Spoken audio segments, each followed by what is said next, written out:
Goodfellas Sports TV. Told you guys, had this video coming up about Danny Garcia and also Jose Ramirez and Josh Taylor, the WBO holding that fight up. Let's talk a little bit more. Make sure you hit that subscribe button, bell icon button. Won't miss another video. But yeah, you can start with Danny Garcia. Let's talk about the list of names Danny Garcia ducked for his January 25th date. That was originally supposed to be Fox pay-per-view with Earl Spence at the Staples Center.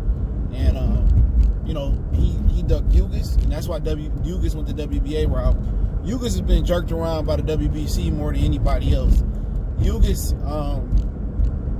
and I'm going to go on and say this. I don't respect these sanctioning belt bodies, man. None of them. You know, because I think Sergey Derevyanchenko and Ugas, you know, Derevyanchenko versus Triple G, and Ugas versus Sean Porter warranted rematches, if not immediate rematches. I think Derevyanchenko deserves an immediate rematch.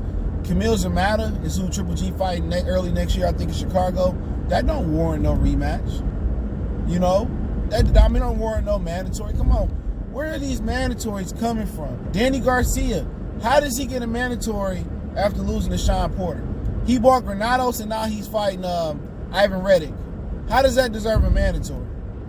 You know what I'm saying? At the end of the day, top 10 contenders and should be fighting for top 5 rankings, and top 5 fighters should be fighting for mandatories. All right, we get mandatories that's done nothing with their career. Nothing. And Danny Garcia turned down the Ugas fight. You know, which I think most people, my people's response to that fight was, well, we didn't want to see the Ugas fight because that was going to be boring, 2 counter punches. I get it. He turned down Josito Lopez, and it's a video of Mikey Garcia sending on Fight Hype that we made an offer to fight Danny Garcia. He ducked Josito Lopez, which would have been a very exciting fight, along with David Benavidez and Ivan Uterman in a good undercard. They would have been able to hold the Staples Center. Or they could have been able to get Showtime, and they could have been able to get Fox. He ducked Sergey Lipinets. There was another guy that was out there. He didn't want to fight Lipinets, which I think a lot of people would have wanted to see Lipinets and Danny Garcia get it on. That's a good fight. You got a guy that don't have the best footwork, so you don't have to worry about Danny Garcia, him running around the ring, a boxer, whatever people want to call it, when it's convenient. When it's AJ and the AJ naysayers watch it, it's running. When it's Floyd Mayweather and his people say it, it's boxing. When his haters say it, it's running. Whatever y'all want to say. So you ain't got to worry about Lipinets or Lopez running around the ring. You know, even Ugas. Ugas is a guy that like to come forward. He might not throw 1 or 2 punches, but all these opponents they had laid out for you, you know, that's gonna be in your face, looking exchange, not boxing like Lamont, not moving and irking and jerking like Mauricio Herrera. You know, all these dudes were good for your style, but you don't want to challenge yourself. You know what I'm saying? You didn't want to try to be the first one exposed or beat Errol Spence. You ran around from him. You know what I'm saying? You waited to keep Thurman to slow down and for him. You ran from Sean Porter for a few years after saying, oh, before you moved to 147, oh, that was an easy opponent for me. You know, Sean's style is easy for me. You got beat. You could have rematched Sean and held the January 25th day down in Staples. You ducked that fade, they saying. So you had Sean Porter, Lipinets, Ugas, Josito Lopez, and you go down and you fight a guy, Ivan Reddick, and no disrespect to him. He knocked out a faded Devin Alexander, but he's lost to Tevin Farmer. He lost to Tevin Farmer, bro. And we gonna sit here and honestly have this conversation. And then he got knocked out by Denchinian, who Mikey won the WBC belt. And then he just got knocked out in Queens not too long ago. You know? You know, but... And then he got knocked out by John Molina. And that's what I be saying about Al Heyman, man. You know, I keep it 100. When you give these dudes choices, dude, they always gonna take the easy route out for good money. Now, if you told, okay, you fight Ivan Reddick, we only gonna give you $500,000. If you fight Sean Porter, we give you 1.5 or 2 million. Or if you fight Josito Lopez, you'll get $1 million. If you fight Ugas, you'll get 1.2 million. If you fight if you fight so and so, you'll get this amount of money. You know what I'm saying? At the end of the day, when you get these dudes, you know, choices. Lippiax is the other one I was talking. You get these dudes choices, they're gonna take the easy road every time. And it's hella unfortunate though, man, that Danny Garcia just saving himself for the. Now he's saving himself probably for an Errol Spence fight, right? Just 2 years ago, just a year ago, you couldn't pay him to fight Errol Spence. You couldn't pay him to fight Errol Spence. You couldn't pay him to respond to Errol Spence. He was hiding in this room, the whole nine. All of a sudden now he wants to fight. Oh, I'm waiting for Errol Spence now, especially after the accident. You know he not gonna risk it, man. Y'all some fools if y'all support that fight. Y'all some fools. Y'all some real fools, man. I don't care if it is on Showtime, man. That's a joke. Ivan Reddick ain't got a best chance in hell to win that fight. At least Adrian Broner coming off a loss to Pacquiao, I could have seen it. But that is what it is, man. That's who Danny Duck now. The WBO is getting in the way of making an undisputed clash. Once again, the WBO sticking their nose in here. These belts, they want Jack Cantrella, whatever this dude name from the UK, to fight Jose Ramirez next. So Jose Ramirez and Josh Taylor can't do an undisputed clash next. Josh Taylor gonna take care of his mandatory early next year, I think. Ramirez taking care of his mandatory in Postal early next year in February, which Postal is now affiliated with Premier Boxing Champions. So then they would have been able to unify all 4 belts, but WBO said that Jose Ramirez got an exception to fight Maurice Hooker. And now after the WBC mandatory, he got to fight Jack Cantrella. Like, that clown can wait. He ain't that good. He barely beat El Harry Davis.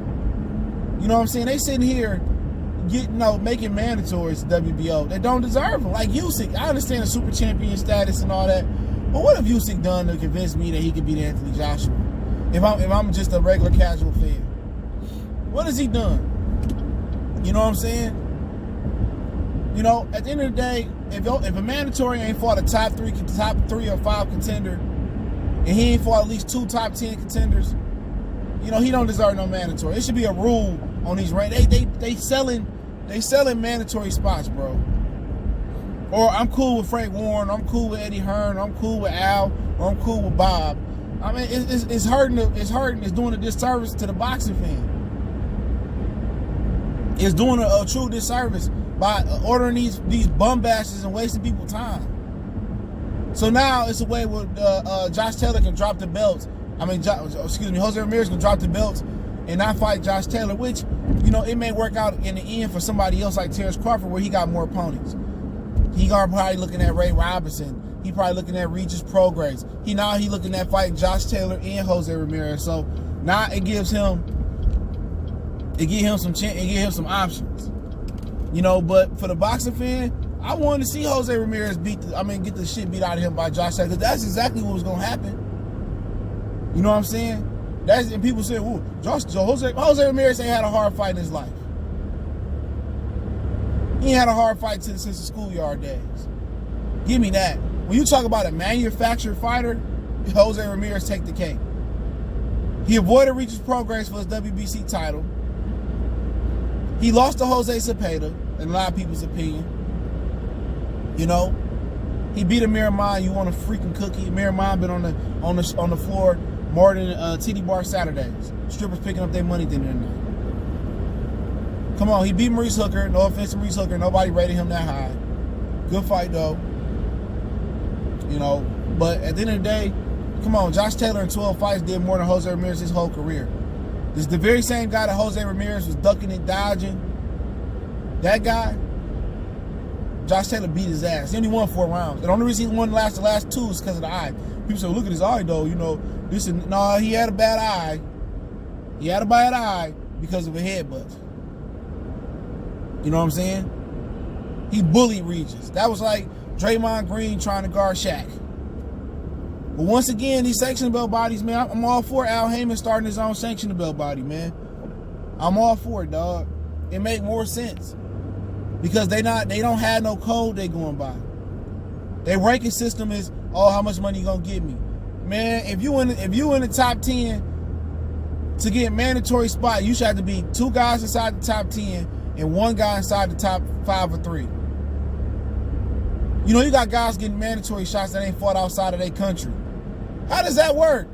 Oh, he's the region South Latin Brazil champion of the world. You know, he's never fought out. Man, come on, man. Oh, he's never fought outside of Korea, North and South Korea. But he's the man. Like, how, Sway? How? How these dudes becoming mandatories and never fighting out their region? You should have to beat 2 guys in the top 10, 1 guy in the top 5. Or 2 guys in the top 5 and 1 guy in the top 3 to become a mandatory. You getting prospects like Teofimo Lopez, who became a mandatory for Richard Comey belt, and he ain't had a hard fight in his life. He ain't had a hard fight in his life. Since the schoolyard days. How? How is dudes making it through the top 10 and top 15 and they not fighting nobody, man? Like I said, man, Al Heyman, make your own belt, dog. Come on. It can't, people say, well, it's a joke. The PBC belt, the black man is he's making the P. It's a joke. It's a joke, Bob. It's a joke. But nobody talk about the WBO being a joke, the IBF being a joke, the WBC being a joke, the WBA being a joke with all their belts. Man, please. Prestige in boxing is subjective. For real. You know, but as my personal opinion, appreciate the love, support. Make sure you hit that subscribe button, bell icon button. Don't forget me on Facebook, Instagram, Twitter. Reach out to the email if you got business, question, inquiry, sponsorship, video request. Want to make a donation, that link's in the description. Best way to donate is share the video. Y'all know the business is one time for one time. It's your boy CJ Goodfellas, Goodfellas Sports TV.